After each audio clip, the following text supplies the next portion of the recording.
And what's going on, guys? Kale here, coming at you with another video. This one is by request, and just kind of going into a little bit with the arena meta and kind of what's kind of going on, and just kind of talking about, I guess, how the Eternals are to be used, how to kind of counter them, how to use them against Iwatch, against other Eternal teams, etc. So I've got a couple arena. I've actually got all 5 of my arena fights today. So depending on what your arena chart is looking like, you're going to kind of see, one of two things. You'll either have kind of these hybrid, eternal kind of situations. Occasionally, you'll still run across an Iwatch team. And I just kind of wanted to talk, I guess, about on how I'm going about countering these type of teams. So the easiest one, Iwatch, you obviously can still use your own Iwatch to counter them. That is obviously going to work the best. Other teams that do kind of counter Iwatch pretty well, I do have kind of a couple hybrids, and we'll kind of, I guess, look at that. So kind of the first hybrid I normally use to kind of counter Infinity Watch is going to be this team right up here. And I do realize that probably most people still don't have Doom or Omega Red. So we're going to change this up with, I think, some more realistic characters that I think everyone kind of has and has had access to. So in the place of Omega Red, I'm actually going to throw in Emma Frost. Emma Frost is pretty cool as far as what she does for this team. She, with her passive, basically slows the enemy down, so you kind of have a better chance of going first. And if I could just find Emma... there she goes. So we have Emma Frost, and then the other character I'm going to throw on here, which I think kind of everyone has, as well as built up pretty well, is Silver Surfer. And this is going to be kind of my Iwatch counter. If you look at Emma Frost's passive over here, and that's not what we're looking at. We'll just pull it up on the actual fight. But anyway, so this is kind of the Iwatch counter that I use. We'll go in, we'll start the fight. I do this fight a little bit differently than if you were using a pure Iwatch counter. Typically with the Iwatch counter, I would normally go in against Phyla-Vell first. With the Eternals, though, I actually like to target Nebula first and really just kind of take away their ability to... basically do the double tap or the triple taps that the Iwatch is kind of essentially infamous for. So kind of going in, everything is going to miss this first turn because of the evades. So I'm going to go in and I'm just going to head and do the basic over here. It is going to get dodged, but that's okay.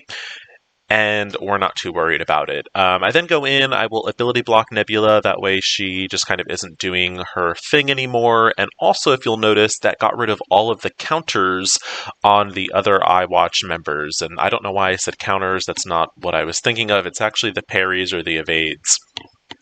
So we'll go in, I don't actually want to kill Nebula, I want to kind of get that double tap going with Icarus, so I'm actually going to go in and target Moondragon now, and I am going to use the ultimate, and that sadly killed Nebula, even though I didn't want it to, but that's okay.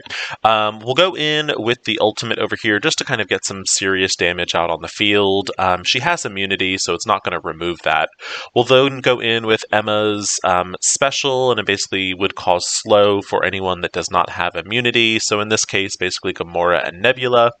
And really, for the most part, the characters that don't really matter on this team as much is Emma. Emma is really just kind of alive to get that initial kind of boost to your speed, and that's really about it. After that, she kind of serves her purpose, and the rest of it is going to be down to these 4 characters.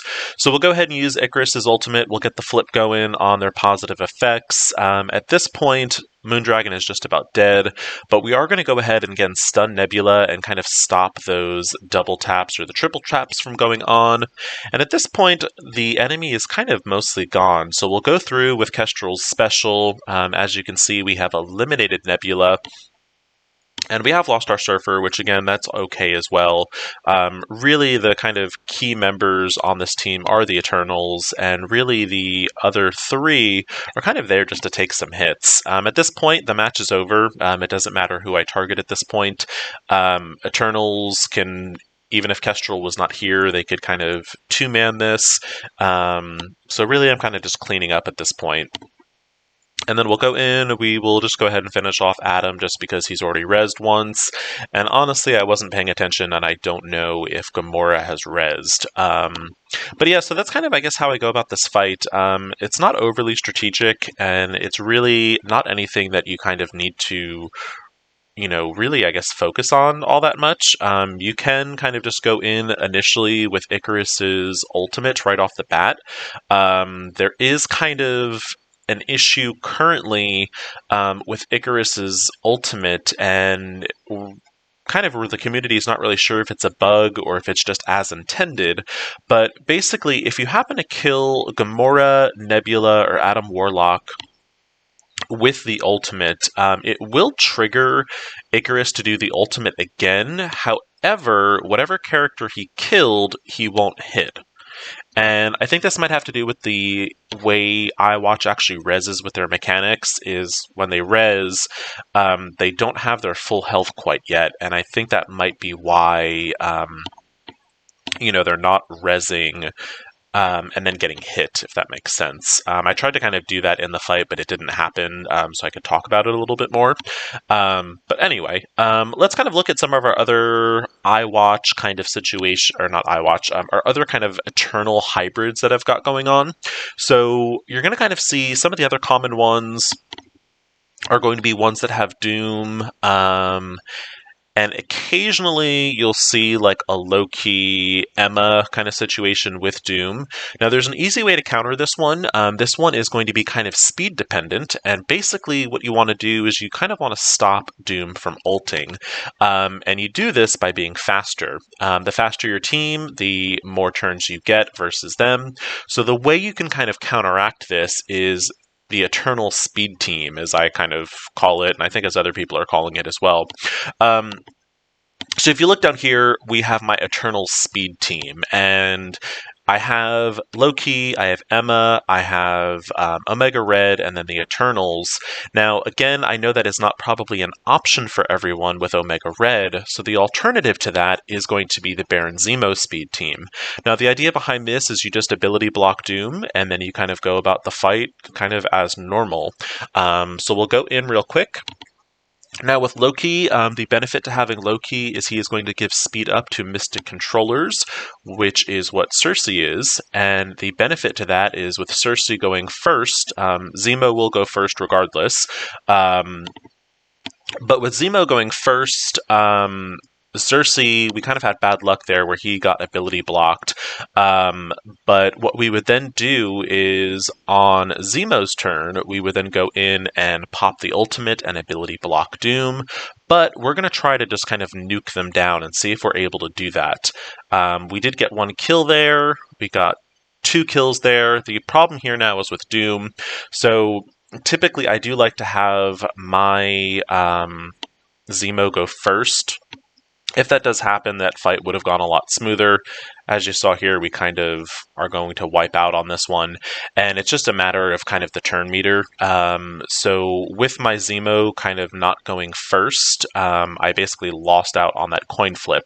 What would have happened with that is I would have ability blocked Doom from the get-go, and that would not have been so tragic. So let's go in and kind of redo that fight. We'll play it a little bit differently, kind of a little bit smarter, essentially. But that is a lot of the times how these Eternal matchups go. It's very kind of a flip of a coin. So we'll go in again. Hopefully this time he does not ability block Cersei, and maybe my Baron Zemo will win the coin flip. With characters and their speed, believe it or not, the level of the character has nothing to do with anything. Again, their Zemo is going first, which is okay. We did get ability blocked on Icarus, but that's fine. We're going to go in with Xerxes here and basically reduce everyone's speed bar just a little bit. We'll now go in and ability block Doom. And the key to that is Icarus will clear his ability block just fine. So you'll see now that this will go a lot better. Doom is not going to be able to do his ultimate because he has the ability blocked. And actually in that situation, we were able to just kind of clear Doom. So we'll go in, we'll do the slow, and just kind of slow Icarus down a little bit. We'll stun him, because we still don't want this Icarus to do his ultimate. That would still really probably wipe a good chunk of my team, and we don't want that happening. But yeah, so as you can kind of see, that one went a lot smoother, exact same fight. It's just kind of honestly the luck of the draw on who gets ability blocked. So there's that one. The other fight that you kind of see a lot of, and let's see if I can find one, is kind of what I say is the other speed match, which I'm not seeing any. So let's go in and maybe take out one of these other teams, and let's actually go against this one here. This is kind of a weird hybrid, actually. I'm just kind of looking at this. Let's see, what else do we have?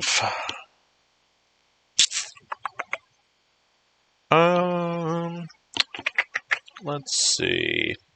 I mean, again, we can do another Doom hybrid, I guess. That's showing. I'm just trying to look for kind of like the lowest numbers that I can get down to. Let's take number 37. So this is kind of a speed power situation. Now this one is not as dangerous as the one that has Doom. With Kestrel, it's not really as scary, if that makes sense, because you're not worrying about the ult. So we're actually going to go in, we're going to sub Zemo out and put in Silver Surfer. Trying to think. No, actually, you know what? Let's stick with Zemo. We do definitely want that speed. So let's see, where is our Zemo? There he is. All right, so we'll go back in with Zemo, and I honestly haven't even been looking at punch-ups, punch-downs. They're really just kind of, it's a situation where Eternals, as far as for defensively, they don't really hold that well. So we are seeing kind of like a lot of ricocheting. So again, their Zemo went first. They actually wiped my Zemo out, which is okay. We're going to go in. We will reduce the speed bar on Icarus over here. And we are now going to go in with Icarus's ult. I should be able to take out their Zemo, which I did. We'll get a second pop. And this fight is over in 30 seconds. Actually, not even. That was 24 seconds. So, again, this is why I kind of am saying, like, Eternals don't really hold on defense. Less so than I think even Iwatch did, just because, I mean, they're just so easily kind of countered in a way. I'm trying to see if I can have... I don't see any of the pure speed Eternals, and what I mean by the pure speed is if you look here... What I kind of call the pure speed Eternals is actually this team. I actually don't have one built up, so let's go ahead and make one real fast. Basically, if you were to sub out Zemo with Cable, that's kind of the pure speed Eternals, and this is really good in a speed match just because Cable, for his abilities, I think it's actually his passive. If I'm not mistaken, I think his passive actually gives a 15% speed up for Mystic allies. Oh, it's just regular allies. So he actually fills the speed bar by 5% for all, for self and all allies, and that's on his spawn. So right off the bat, you get an extra 5% speed. Kind of on top of that with Emma and her passive, she reduces the enemy's speed. Where is she over here?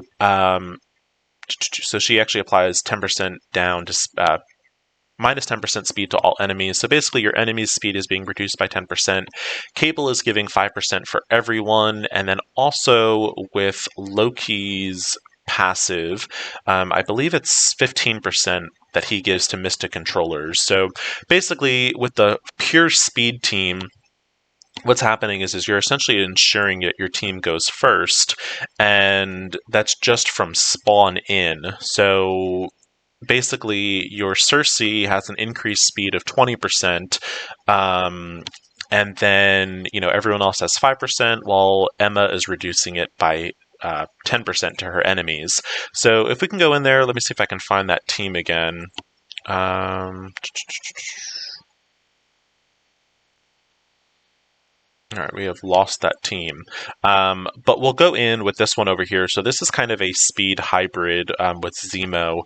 And I guess, just kind of showing the pure speed team, kind of how that works. Again, the three characters don't really matter because basically they're getting those passive abilities as soon as you spawn in. So really it doesn't matter if they die instantly, because you're getting their passives. So you'll notice here Cersei, her speed bar is way higher than it was even on the past one. So we'll go in, we will do that to Icarus over here. It should now be... I'm actually surprised my Cersei actually should have went first. That kind of surprised me. That did not go the way it should have. I'm not too sure what happened there. That didn't kind of add up as far as the turn meter went. The only thing I can think of is I don't know if Zemo reduces the speed bar at all with his ultimate. Let's just take a look at that real fast. Oh,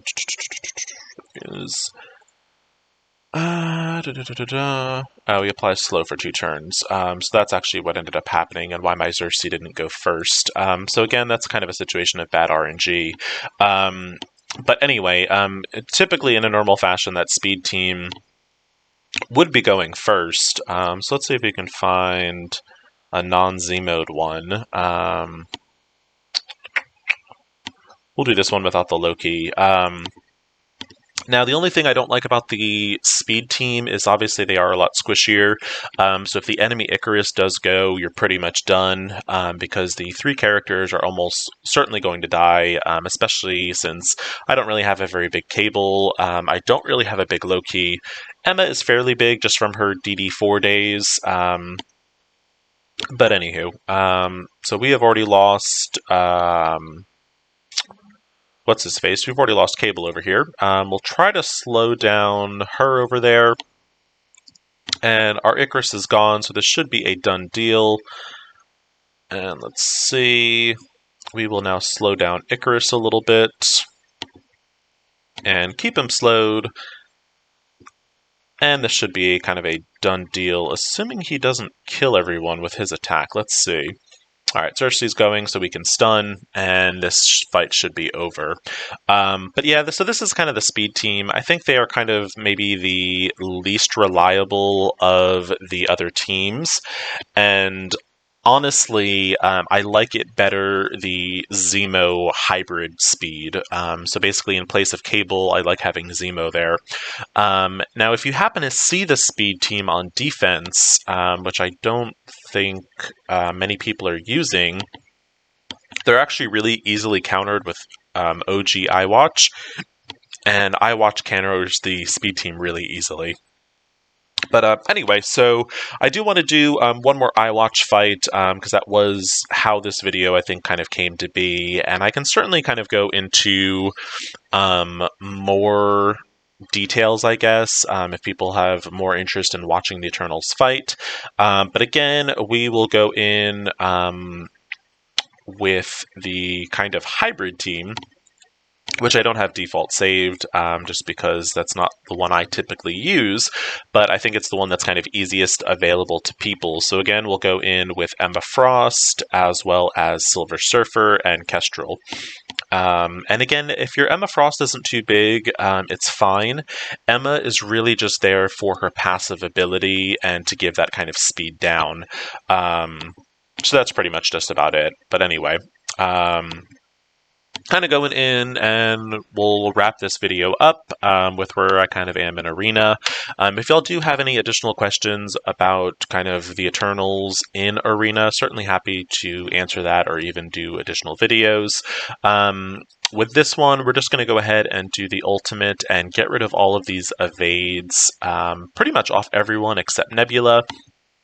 Now, Icarus's ult is going to flip those, so we will get that damage. It's not enough to finish off Nebula for the first time, which is fine. We'll go in with the ultimate. And in this one, let's get rid of Nebula at least once, so we'll go in with the special. And we have almost got Nebula down. We'll go ahead and slow everyone. And again, I would say really placement is not as crucial for this one. I think as long as your Eternals are kind of far away from each other so they're not getting splash damage, you should be good. Now that we're forced to target Moondragon, we will just go ahead and finish Moondragon off real quick. We'll go in and stun her, stop her from healing, which she actually had immunity, so that didn't do anything, but that is fine. This should actually finish her. Okay, and we will now go ahead and take down Nebula for the second time.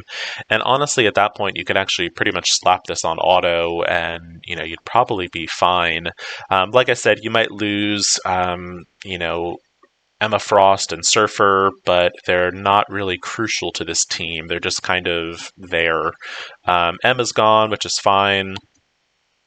We did almost lose our Cersei there, which was that's a pretty big Gamora. But again, still really not worried about it. Like I said, I probably could pop this on auto, but I think it's, to kind of describe things as they're going along. Let's see. Let's go ahead and pop that. And we weren't able to finish off Adam, which is fine. Go in with a basic, and he will get pinged a little bit by Kestrel. And let's see if we can actually trigger that ability that I was talking about. So I'm going to slow this down to 1 speed. So you'll see Icarus will kill Adam Warlock. Adam will res, but it's actually not going to hit Adam, and that's because he resed. And it's just, I think, kind of the mechanics of how Iwatch works, and it hits everyone else a second time, so I think that just might be, I don't know if I should call this a bug, or if it's working as intended. It's really kind of uncertain, because they're really the only set of characters that really kind of reses like this, and I honestly haven't tested it out with any other team. But I was happy I was able to capture that on camera. I know people were kind of asking about that, and that's kind of the only thing I can think of, is that because Iwatch, when they res, they don't actually heal up until after like the end of the turn. I think it's just a mechanic of the way they are resing. But anyway, let's go ahead and kill Gamora for a second time, and we will wrap up this video. Again, if you certainly have any additional questions about Iwatch, whether you're looking at additional Iwatch teams, or if you want to see kind of more meta Iwatch with Doom and Omega Red, certainly happy to do that as well. So if you did find this video helpful, please like and subscribe. As always, I want to thank you so much for watching. Hope everyone is having a good week, and take it easy.